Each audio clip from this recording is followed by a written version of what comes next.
Boa noite a todos e a todas. Vamos falar sobre um tema muito especial, a Cabala do inconsciente. Quero entrar hoje com vocês num tema que eu acho que a gente nunca falou antes, mas a gente analisar a religião e as mitzvot, o judaísmo, com um approach um pouco diferente do que a gente está acostumado a olhar. Não como algo de fora para dentro, mas como algo que vem de dentro para fora. Então eu quero primeiro fazer algumas perguntas. Eu acho que muita gente já deve ter pensado nessas perguntas. A primeira pergunta é assim: a religião judaica, ela é muito específica. Ela acredita que um povo específico, há 3.300 anos atrás, recebeu um livro que veio dos céus X, e que nesse livro tem um monte de mandamentos de como o ser humano deve se comportar. Agora, se você para 3.000 anos depois e você se questiona, você realmente acredita que cada palavra que está naquele livro, ela realmente foi dada por Deus? Porque se você não acredita, então simplesmente eu diria não cumpre nada, certo? Se você não acredita que aquilo foi dado por Deus, vai curtir a vida. Se você acredita que aquilo foi dado por Deus, cada palavra e palavra, é uma coisa muito difícil. Com todas as provas, independente das provas que nós temos realmente de probabilidade de que a Torá seja verdadeira, qual é o sentido? Muita gente se pergunta, qual é o sentido de você dizer que um livro dado para um grupinho de pessoas, ele contém todos os segredos do universo, todos os segredos da humanidade, todos os segredos de como o ser humano deveria se comportar, e etc, etc, etc. É uma coisa que pelo menos soa estranho, principalmente se uma pessoa cética, certo? Uma pessoa que ela é mais intelectual, normalmente ela questiona, certo? Vamos dizer assim, a veracidade de que esse livro não seria como mais um livro de filosofia ou de outras religiões que foram talvez inventadas pelo homem. Pergunta número 2. Durante a história judaica, nós sabemos que muita coisa foi agregada ao judaísmo. Você tem muitas mitzvot feitas por rabinos, você tem muitos costumes que foram adicionados mais para frente por comunidades judaicas, existem muitos comentários e muitas interpretações que elas foram feitas muito depois. Então a minha pergunta é, como nós sabemos, pela fé judaica, que esses acréscimos ao judaísmo, eles também foram dados por Deus? Quer dizer, qual é a razão que eu hoje em dia preciso cumprir uma coisa que o Rabi Akiva falou há 2.000 anos atrás? Ou qual é a razão que eu preciso cumprir algo que algum rabino falou há 100 anos atrás? Quer dizer, mesmo que eu acredite na própria Torá, no livro da Torá, da onde vem a minha obrigação em acreditar nos acréscimos que foram feitos e efetuados depois? Outra pergunta que muita gente já deve ter pensado. Tem muita discussão na Torá. A gente vê até hoje. Tem linhas judaicas que se comportam de uma forma, tem outras linhas, tem Sefaradi, tem Ashkenazi, você tem muitos costumes racídicos, mas mesmo há 2.000 anos no Talmud, você via rabinos que discutiam de A a Z. Por exemplo, tinha um rabino que falava isso é kasher, o outro falava isso não é kasher. Mas como? Se os dois eram tzadikim, se os dois eram rabinos considerados iluminados, pessoas que eram completamente transparentes, como pode ser que os dois interpretaram a mesma Torá de maneiras diferentes e até mesmo de maneiras contraditórias? Então isso dá um nó na cabeça da pessoa. Então você poderia dizer, um rabino acertou e o outro errou. Mas a Gemara, o Talmud fala não. Eilu vaeilu divrei Elokim chaim. Tanto um como o outro acertaram. Tanto um como o outro falaram uma opinião divina. Mas como? Deus falou A ou Deus falou B? Quer dizer, como pode ser que duas opiniões contrárias sejam verdadeiras se elas estão se contradizendo? Mais uma pergunta, só para terminar a fase das perguntas. Pega agora mais um pouco na nossa vida. Vamos dizer que tem uma pessoa que ela é, por exemplo, mais racional. Então ela tem uma tendência de encarar a vida de uma forma mais racional. Para ela, vai ser difícil de lidar, digamos assim, com uma pessoa que é menos racional. Uma pessoa que seja talvez mais emotiva, ou até uma pessoa que seja mais prática. Então você vê que, no fundo, as pessoas elas acabam, na prática, se juntando com talvez amigos, isso aqui é natural, amigos e amigas que sejam mais parecidos com ele, com a sua personalidade. Até aí, tudo bem, uma coisa normal. Mas o judaísmo, ele fala pra gente se integrar com todo tipo de pessoa, certo? Você vai, por exemplo, na sinagoga. Você vê lá pessoas mais inteligentes, menos inteligentes, mais emotivas, mais racionais, ou mesmo num grupo de amigos, ou numa classe da escola, ou no teu ambiente de trabalho, ou mesmo dentro da tua família. Sempre você vai ter pessoas que são mais filosóficas, tem pessoas muito práticas.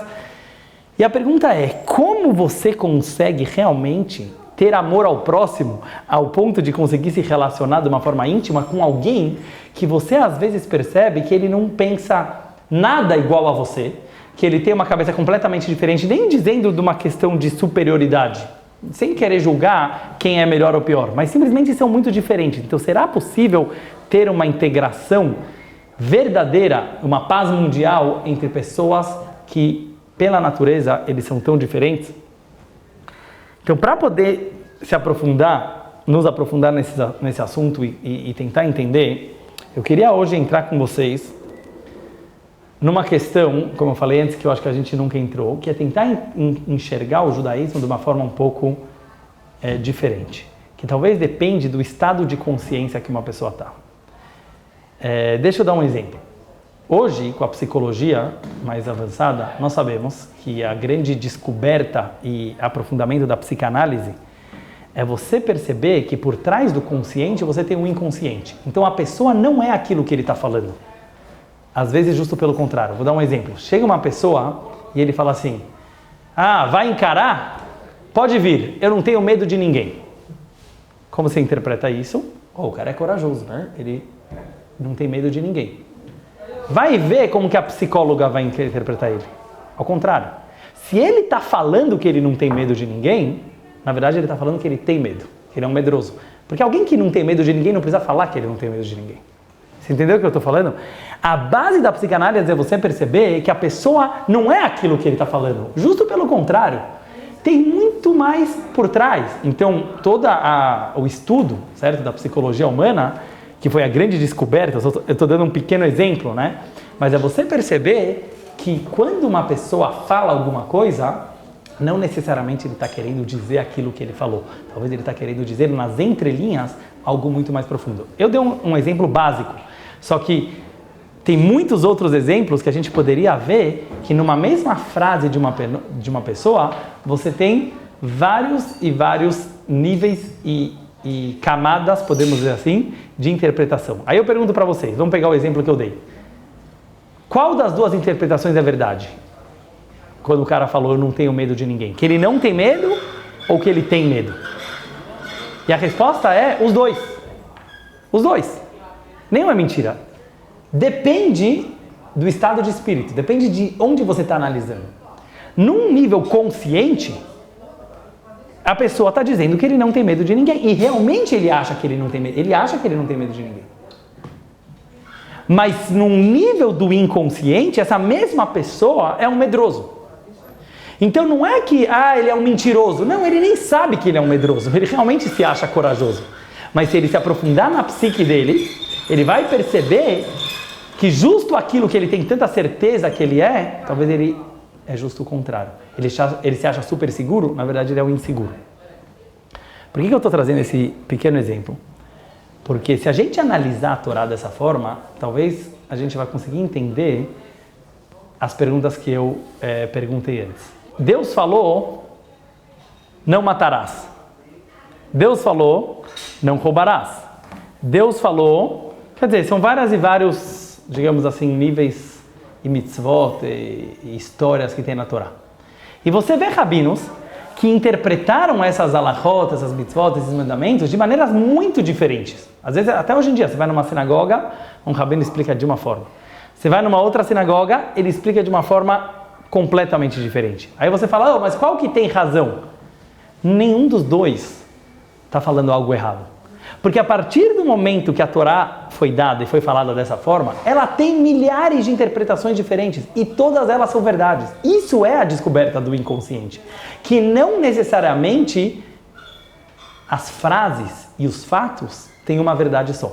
E por isso que as pessoas são tão confusas. Porque o cara que falou não tenho medo de ninguém, ao mesmo tempo ele não tem medo de ninguém, ao mesmo tempo ele tem, num nível mais profundo. Então, se a gente para de analisar as coisas das pessoas de uma forma tão quadrada, como se fosse uma fórmula matemática, é ou não é?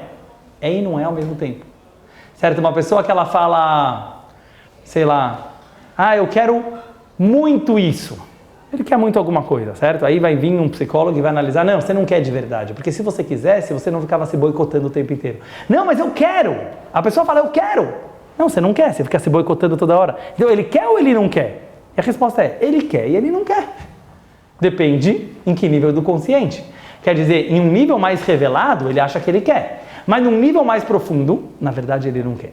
Então, e se a gente analisar que talvez os estudos do Talmud, quando um rabino falou, pode, e o outro rabino falou, não pode, e a Guemará fala, eles não estão discutindo, eles não estão se contradizendo. Por quê? Porque depende do nível de consciência. Os dois eram puros, os dois eram elevados, os dois analisaram a Torá, mas eles encararam talvez a coisa de perspectivas completamente distintas e diferentes. A pergunta é a seguinte: festa de Sukkot. O que está escrito na Torá sobre a festa de Sukkot? É a única festa que está escrito isso na Torá. Vesamarta bechagecha. Você vai se alegrar na festa. Daqui nós aprendemos que Sukkot é Zman Simchatenu, é a época da nossa alegria. É uma época muito feliz. Depois, muitos anos depois, os sábios na época do Templo Sagrado de Jerusalém, eles vieram e falaram, tem uma alegria a mais, saúde, na época de Sukkot. Qual é? É uma coisa que se chamava Simchat Beit HaShoevah. Não vou entrar em todos os detalhes agora. Na época do templo, os sábios judeus, eles iam até um rio, eles pegavam água e jogavam água em cima do altar. O ano inteiro eles jogavam vinho. E na festa de Sukkot era a única festa do ano que se jogava água. E a mística judaica explica por que água é mais alegria do que vinho. Eu não vou entrar nisso aqui agora. Mas de onde eles interpretaram? Eles pegaram de um código da Torá. Tem 3 letras a mais quando você lê sobre as oferendas que eram trazidas na festa de Sukkot. Tem um Mem, e um Yud e um Mem, que lugares isolados e separados, como se fossem códigos da Bíblia. E eles formam a palavra Maim. Daqui os sábios interpretaram que nessa festa a gente não joga vinho, a gente joga água. Isso se chamava Simchat Beit HaShoevah. Essa alegria, o Talmud fala que quem não viu Simchat Beit HaShoevah, não viu alegria na vida dele. O que acontecia? O Talmud enumera lá vários acontecimentos que os sábios, os maiores tzadikim, maiores rabinos da época, eles começavam a fazer malabarismo dentro do templo sagrado. Eles pegavam tochas de fogo e ficavam jogando para cima e fazendo malabarismo, e o povo todo assistia. Imagina, os maiores rabinos, eles pegavam 8 tochas de fogo, está dito Rabban Shimon ben Gamliel, e jogava para cima de tal forma que ela não caía. Hoje em dia a gente não consegue nem imaginar. É um rabino que ele sabe fazer, sei lá, entendeu? O equilibrismo. Quer dizer, uma coisa, mas nesse nível, entendeu? Quer dizer, um nível que é bem difícil. Isso era Simchat Beit HaShoevah. Depois, muitos anos depois, surgiu mais uma festa no judaísmo, em continuação, que se chama Simchat Torah, que é mais famosa hoje em dia. O que é Simchat Torah? O término da Torá. Durante o ano todo a gente lê cada semana uma paraxá da semana. Quando chega no final, a gente faz uma grande alegria. Isso não está escrito nem no Talmud, não está na Torá, não está nem nos códigos da Torá. Isso é um costume judaico, não sei se vocês sabem, é um costume. E essa festa de Simchat Torah se tornou mais alegre do que as anteriores, uma das mais alegres do ano judaico. E a pessoa pega a Torá fechada, vai todo o povo para a sinagoga, faz lechaim, dança com a Torá. Então eu pergunto para vocês, de onde veio isso? Costume judaico. Alguns rabinos mais para frente, eles deduziram, não vou entrar agora no que eles se basearam para deduzir, mas que como esse é o término da leitura da Torá, tem que dançar com a Torá. Então olha que estranho. Quando a Torá falou literalmente, Vesamarta bechagecha, explicitamente, você vai alegrar-se na sua festa, a alegria era num nível limitado. A interpretação rabínica, que encontrou um código lá, deu uma alegria muito maior, que não está explícito na Torá. E o costume judaico, que se chama Simchat Torah, é uma alegria maior ainda.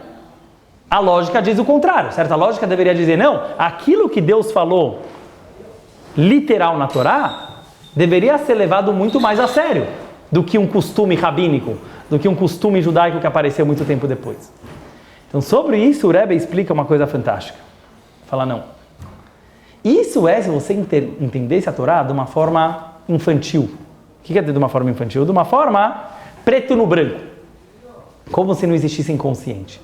Mas a verdade não é assim. Deus é infinito. A verdade, ela é infinita. Isso que eu estou querendo que vocês entendam hoje. Tentem enxergar o contrário.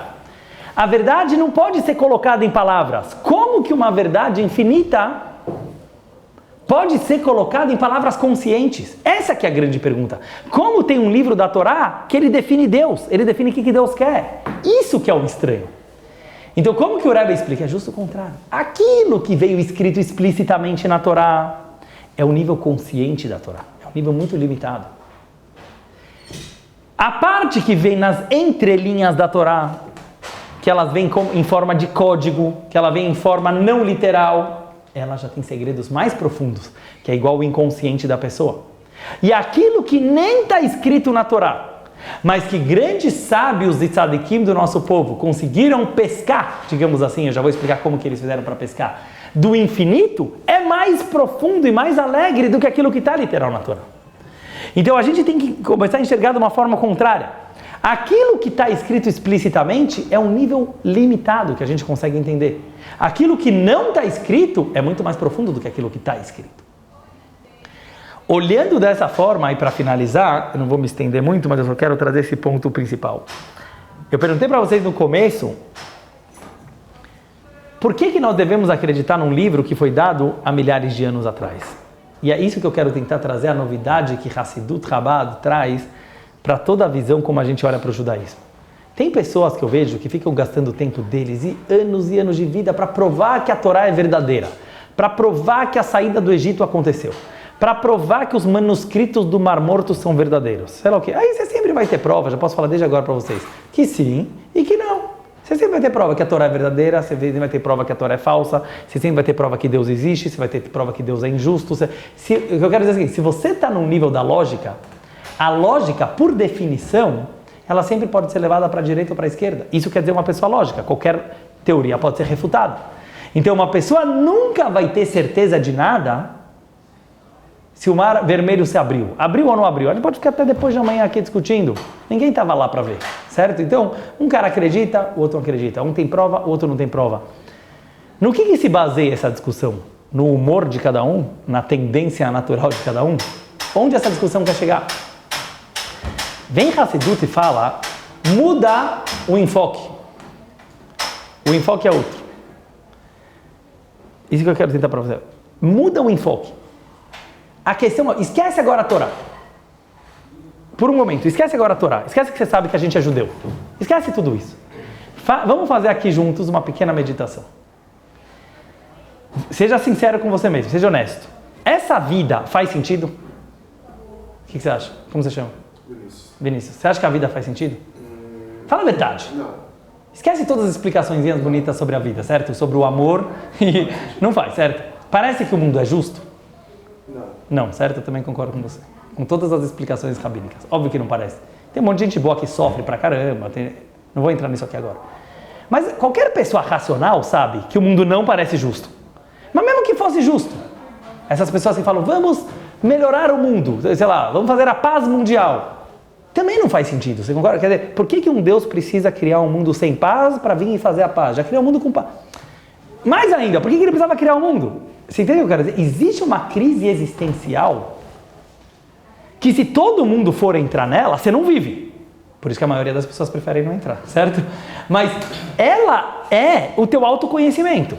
Se você quiser chegar a alguma verdade, você vai ter que entrar nela, mesmo que ela cause um grande vazio. Agora, quando você entra nela, você vai chegar numa conclusão. Que várias religiões chegam nessa conclusão. Que é o seguinte. Se você olhar a nossa existência como algo independente, ela não vai fazer sentido nunca. Porque não faz sentido, a gente está acostumado, mas não faz sentido. Por que tem ser humano, por que tem animal, por que tem planta? Eu não vou entrar agora, mas se você parar para pensar, a gente só se acostuma com os conceitos. Mas se você começa, por que esse conceito existiu? Tanto se você vai pegar a versão científica darwiniana, tanto se você vai pegar a versão que Deus criou o mundo, não faz diferença. Para quê? Para que tudo isso? Qual é o objetivo disso tudo? O mundo ele não veio com um sentido embutido nele. Quer dizer, tem coisas bonitas na vida? Claro que tem. Tem romance? Tem amor? Tem bondade? Tem. Do mesmo jeito que tem maldade, tem vingança, tem... Quer dizer, depende pro lado que você quer analisar. Tem injustiça. Mas sem forçar a barra, o mundo é um caos. O mundo é uma coisa que é difícil de você entender. Agora, se você analisa o mundo, presta bem atenção no que eu vou falar agora, como algo conectado com o infinito, é uma coisa muito difícil de entender, por isso eu quero ver se eu vou tentar trazer em palavras simples para você entender o que quer dizer isso aqui. Eu falo muitas vezes nas minhas aulas sobre infinito. E às vezes parece uma palavrinha muito longe da gente, mas não é. Infinito não é uma coisa que está muito longe. Infinito quer dizer, eu vou tentar falar em palavras simples, você enxergar o mundo como algo conectado a algo maior do que ele. Que não necessariamente você precisa entender esse algo maior do que ele. Justo pelo contrário, você nunca vai entender. Mas você não precisa entender. Se você não entende que tudo está conectado... A gente é parte de Deus. Não é isso? A gente é parte de Deus, mas Deus virou uma palavrinha também. Por isso que eu falei agora infinito. E eu vou falar mais coisa. Eu sempre me intriguei muito como pessoas super racionais são ateus. Tem pessoas muito inteligentes. Mas se você começa a conversar com essas pessoas, e pode ver manuscritos e vídeos, etc., eles não chamam essa força de Deus. Mas todos os cientistas inteligentes de hoje acreditam em algum bagulho que tem aí que gerou isso. Você entendeu? Porque cada vez mais a ciência está próxima de, por exemplo, a ciência hoje em dia acredita que o universo tem um fim. Tem uma parede do universo, você entende? Isso aqui não é o Rabino que está falando isso aqui. Hoje, cientificamente provado que o universo tem um fim. O que tem depois dessa parede? Não é o show de Truman. Eu não sei se alguém já assistiu o filme. Não tem nada. Nada quer dizer que não tem espaço. Vocês conseguem entender o que quer dizer isso? Mas isso não é mais a Kabbalah que está falando. Isso é científico. Quer dizer que cientificamente existe alguma coisa que não ocupa tempo e espaço. E o universo surgiu da coisa que não ocupa tempo e espaço. Você quer chamar de Deus, você chama. Você quer chamar de infinito, você chama. Você quer chamar de acaso, como o mundo da ciência gosta de chamar, você chama. Não faz diferença. Só para responder a pergunta da Luana. Mas nós chamamos essa coisa de Deus. Daqui a pouco eu vou falar onde Torá e Mitzvot entra nisso. Mas vocês entendem que isso hoje em dia está virando cada vez mais uma consequência lógica, uma dedução lógica da própria análise da natureza. Não faz diferença ser darwiniano, Big Bang, não faz diferença a linha que você vai escolher. O universo surgiu de algo que está acima da natureza, que está acima da lógica, que está acima do tempo e espaço. Esse algo, o judaísmo gosta de chamar de Deus. Agora, entende o ponto que eu quero chegar? Esse negócio, desculpa falar essa palavra, que chama Deus, ele não é racional. Então não perde tempo tentando entender ele como uma fórmula matemática. Sabe quem consegue entender Deus? Esse aqui, o coração. E é isso que o Zohar fala, o livro básico da Kabbalah. Leit machshavat fi sabach. Nenhum pensamento pode te entender Deus. Mas reuta deliba. A profundidade do coração de um ser humano pode entender Deus. Eu quero tentar entender isso agora com vocês. Deus não pode ser entendido, mas ele pode ser sentido. Isso é fé. Fé, no judaísmo, não é uma crença irracional, simplesmente, uma crença burra. Muita gente fala, já que eu não entendo, eu vou ter fé. Não, não é isso. Entendeu? É igual o cara que tem fé no Palmeiras, no Corinthians. Entendeu o que eu quero dizer? Isso aqui não é fé. Fé quer dizer, se você fechar os olhos, e eu tenho certeza que cada um aqui já sentiu em algum momento isso, você já se sentiu parte de algo maior. Verdade ou não? Quem aqui, eu peço para desligar os celulares, por favor, só mais um pouquinho. Você já sentiu parte de algo maior. Às vezes alguém pode ter sentido isso em algum momento difícil da vida dele. Às vezes você acordou no meio da noite. Eu não sei, cada um tem os seus momentos. O coração, lá no fundo, você sente. Você tem que meditar para isso, às vezes você precisa fechar os olhos. Mas você sente, você sabe que de alguma forma a gente está interligado.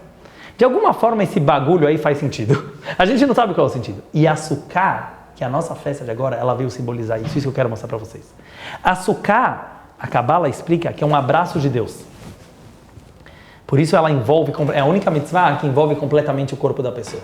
Parece fofinho, né? Bonitinho. Um abraço de Deus. Não, não é só fofinho. O que quer dizer você falar um abraço de Deus? Quer dizer você falar algo muito profundo. O que é um abraço? Um abraço forte, verdadeiro, é alguém que te pega pelas costas. A Kabbalah explica que as costas é o teu lado inconsciente, o teu lado de trás. E ele te prende e fala, você não vai escapar de mim, você não vai sair de mim, a gente está conectado, a gente está ligado. Eu ouvi um exemplo muito bonito sobre isso. Imagina uma mãe que tem um bebê de colo, recém-nascido, e ela precisa fazer uma viagem. Ela viaja, não sei se alguém já ouviu esse exemplo, vai para os Estados Unidos, vai para Miami, vai para a Europa, vai para a Austrália e volta para o Brasil. Aí você pergunta para a mãe e fala, para onde você viajou? Ela vai te responder, eu fui para os Estados Unidos, pode olhar aqui meu passaporte, certo? Eu visitei Nova York, eu fui para Manhattan, fui para Miami na praia, eu fui para a Europa, eu fui para a Austrália. Vai perguntar, se ele soubesse responder, para o bebezinho recém-nascido, e aí, para onde você foi? Ele vai te responder uma coisa, para o colo da minha mãe. Não importa onde ele estava, não importa, ele estava no colo da mãe dele. Esse exemplo, ele é muito profundo. Quer dizer o seguinte, toda a nossa noção de realidade é dentro de alguma coisa. Quer dizer o seguinte, nenhuma mentiu. A mãe falou uma verdade e o bebê também falou uma verdade. A pergunta é como você viaja. Se você viaja pela vida de uma forma, você fala em hebraico, nifrad quer dizer separado, se você sente que você é um ser independente, toda a sua análise e todas as suas decisões na vida, elas são completamente relativas. Você percebe isso? Por exemplo assim, por que você resolveu fazer faculdade e tal? Ah, porque eu gosto. Beleza, Shikoyer. Sabe quantos jovens eu conheço hoje que depois de um ano de faculdade falou, eu vi que não era bem isso aí. Daí qual que virou a dúvida do cara? Putz, já gastei o ano da minha vida. Continuo ou não continuo? Eu estou dando um exemplo, não quer dizer que todo mundo passa por isso. Depois tem gente que fica na dúvida, entro direto na faculdade ou vou dar uma volta ao mundo primeiro, certo? Não tem uma resposta exata para essa pergunta, você entendeu? A que você fizer, você perdeu a outra. Não tem uma resposta exata. Você resolveu virar jornalista, então você não virou médico, entendeu? Você quer ser os dois? Então você vai perder 12 anos de vida. Você percebe que todas as nossas decisões, elas se baseiam em coisas muito, muito, muito superficiais e às vezes relativas. Quer dizer assim, o humor teu naquele dia pode decidir tua vida, certo? Aquele dia eu acordei empolgado para medicina. Eu sei que não é tão simples, mas muitas pessoas que têm grandes dúvidas, alguma hora tem que tomar uma decisão. Você vai decidir baseado em livros que você leu, baseado em pessoas que te falaram um conselho. Eu não vou entrar tanto em livre-arbítrio, mas toda a nossa vida é baseado em conceitos completamente subjetivos e relativos. A não ser que nós estejamos conectados a algo infinito, absoluto, não relativo, não subjetivo, que se chama Deus. Presta atenção, o que é Deus? Deus não é uma palavrinha. Deus quer dizer, Ele é tudo e Ele é real. Isso que é a novidade do judaísmo. Deus não é uma teoria, Ele não é uma filosofia criada por alguém para a vida fazer sentido. É ao contrário. Ele realmente... O judaísmo quer falar uma coisa só. Escuta uma coisa, Deus realmente existe. Ele não é uma teoria para comprovar o universo.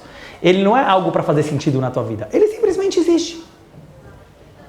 Se você começa a analisar a vida e o universo dessa forma, porque senão nada faz sentido, a existência de um livro chamado Torá, que te fala o que fazer em cada momento da tua vida, já não é algo tão absurdo assim. Ao contrário, é algo que seria ridículo não ter. Você entendeu o que eu quero mostrar? Torá não tem que ser algo... Eu não quero entrar agora em prova se numerologia judaica, se o número de letras da Torá prova que a Torá é verdade. Não preciso disso. Eu não quero entrar nisso. Eu quero falar outra coisa. Existencialmente falando, não faz sentido existir uma vida na qual não exista nenhum valor absoluto para você se conectar a ele.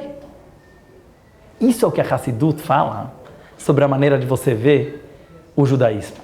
Torá e Mitzvot não estão fora de você. Na prática é um livro que a gente tem que ler ele fora da gente. Mas você está lendo algo interior. Quer dizer assim, é uma crise existencial, que começou assim talvez, mas que a pessoa quando ela medita e ela chega nessa sensação que ela está no colo da mãe, é isso que eu estava querendo dizer, que você percebe que a tua vida é conectado a algo maior, só faz sentido se esse algo maior te deu as diretrizes de como você vai se comportar. E cada vez que os sábios e pessoas iluminadas do judaísmo, o que era o Ruach HaKodesh, que eles tinham o Espírito Divino, eles estavam conectados com essa vibe. Então não é que eles chegavam numa geração e falaram, quer saber? Eu estou a fim de fazer a vida dos judeus ficar mais difícil, eu vou inventar uma lei que se chama Muktzeh, não pode tocar em dinheiro no Shabat. Não é assim que rolava. Não, porque muita gente pergunta assim, por que os rabinos tiveram que inventar tanta coisa que não está... Não é que tiveram que inventar, isso é uma maneira muito técnica e supérflua de você entender que realmente seria um absurdo. Agora, se você entende que aquele rabino daquela geração, ele estava na vibe do Shabat. Ele estava conectado com a Torá. E ele conseguiu perceber, eu não vou entrar agora nos detalhes técnicos, mas ele conseguiu interpretar da Torá que o espírito de Shabat é você estar conectado e focado 24 horas numa coisa muito maior. As leis que derivaram dessa vibração espiritual são leis que deixam o judaísmo mais rígido, por um lado, mas não é mais rígido, é mais focado. Quer dizer, no Shabat você não pode fazer um monte de coisas porque você tem que estar focado numa outra coisa. A mesma coisa sobre Simchat Torah. Eles deduziram que a alegria de Sukkot é tanta que tem uma coisa que se chama Simchat Torah. Então aquilo que não está escrito é muito mais profundo do que aquilo que está escrito. Então, juntando tudo e para a gente finalizar a aula, eu estava querendo dar uma lição de casa para todos nós, que tentar sentir, não tanto a gente falar e explicar e teorizar, mas a gente perceber assim, no fundo, e presta bem atenção que com isso eu quero terminar. O conhecimento ele é universal. O conhecimento ele é infinito. A sensação da pessoa que entendeu uma coisa, ou que descobriu uma coisa, ou eu descobri uma nova ideia, eu tive uma nova ideia. Mas se você perceber bem, de onde veio essa nova ideia? Já pararam para pensar? Einstein descobriu a teoria da relatividade. De onde veio? De onde ele tirou isso? Estava voando no ar e ele conseguiu pegar? Já pararam para pensar? Teoria sim. Estava voando no ar e conseguiu pegar. Então, muito bom. Mas tem duas formas de entender. Eu só quero mostrar que é tudo um estado de espírito. O cara arrogante, um estado de espírito muito consciente, ele vai falar, eu sou muito gênio, eu sou muito inteligente, eu captei algo que ninguém do mundo conseguiu captar. Mas você vê que os verdadeiros sábios, eles eram muito humildes. Por que eles eram muito humildes? Isso eu quero mostrar. Porque eles entenderam que lógica não é que você conseguiu captar alguma coisa nova. Não. A sabedoria ela é infinita, ela está aí no ar. Entender algo é puxar, é como se você tivesse pescado, como a Luana quis dizer, do infinito e você finitou ele. Na verdade é uma limitação. Eu estava lendo um artigo científico, eu achei muito interessante. Sabe qual é o papel do cérebro? A gente acha que é entender coisas, não é entender. Ele filtra. Se você pensasse ao mesmo tempo tudo que você sabe, você morreria. É muito louco. Imagina que agora na tua cabeça, simultaneamente, você pensasse tudo que já aconteceu na tua vida até agora, teus traumas de infância, tuas decepções que você teve, tuas frustrações. Imagina tudo ao mesmo tempo. Você nunca ia prestar atenção numa aula, você nunca ia conseguir fazer uma prova, você nunca ia conseguir... Certo? Quer dizer, é impossível. Então olha que interessante. Ser inteligente não é saber muito. É ao contrário. É conseguir filtrar e se focar naquilo que, em uma coisa específica. Então, na verdade, talvez saber é conseguir não saber tudo ao mesmo tempo. Saber uma coisa só. E aí você é uma pessoa focada. Então, quando a gente começa a analisar que talvez a inteligência humana é muito mais sobre a humildade de perceber que você conseguiu pegar algo de uma sabedoria infinita e trazer para o consciente. Isso eu quero responder a última pergunta que eu fiz para vocês. Como as pessoas podem se dar bem? Mesmo que tem mais intelectuais, tem menos intelectuais, tem mais emotivos, tem mais... Por quê? Quando eu sento com uma pessoa na minha frente, não importa a origem dele, não importa se ele pensa parecido comigo, não importa a racionalidade dele. Ele tem dentro de si toda a sabedoria do universo. Todos nós temos. E às vezes, se ele é uma pessoa mais simples, ele tem isso mais revelado do que o cara inteligente. É muito difícil da gente aceitar isso. Mas se você perceber, eu estava vendo até um vídeo do Pondé que eu achei muito interessante. Ele falou assim, ser inteligente faz das pessoas melhores. E ele é um cara muito inteligente. E ele fala não. A história mostrou que não. É muito louco isso, entendeu? Mas quer dizer, mas isso agora que a gente está explicando isso, a gente consegue entender. Na verdade, a inteligência serve para a gente perceber o quão longe a gente está da verdadeira sabedoria. Então, quando eu sento com uma pessoa mais humilde do meu lado, uma pessoa mais ignorante do meu lado, uma pessoa mais coração, eu falo assim, esse cara sabe muito mais do que eu. Porque o coração dele, justamente às vezes porque ele não sabe nada, o coração dele é mais puro. O coração dele está conectado com a verdade de uma forma mais profunda. E por isso está escrito que quando o Mashiach chegar, vai revelar o valor das pessoas simples. Não porque vai ser fofinho a era messiânica, porque a inteligência que tem no coração de uma pessoa, ela é infinita. E a inteligência que tem na lógica, ela é sempre limitada. Então, juntando tudo isso que a gente falou, espero que deu para captar, pelo menos um pouquinho. mas que a gente possa perceber que a gente está no colo de Hashem, que na verdade estamos todos ligados e a gente está ligado com uma coisa infinita, e que toda a Torá e Mitzvot, que toda a religião, ela nada mais é do que uma expressão desse infinito, e quanto mais a gente consegue se conectar com a religião, não é para ser um peso nas nossas costas, ao contrário, é algo absoluto que tem dentro de nós que nos dá as respostas para objetivas em relação a questões da nossa vida, e isso traz uma alegria muito grande, porque dá para a pessoa uma existência real e não uma existência relativa e subjetiva, que a gente possa ter uma alegria então verdadeira. Hag Sameach a todos e boa pizza para todo mundo.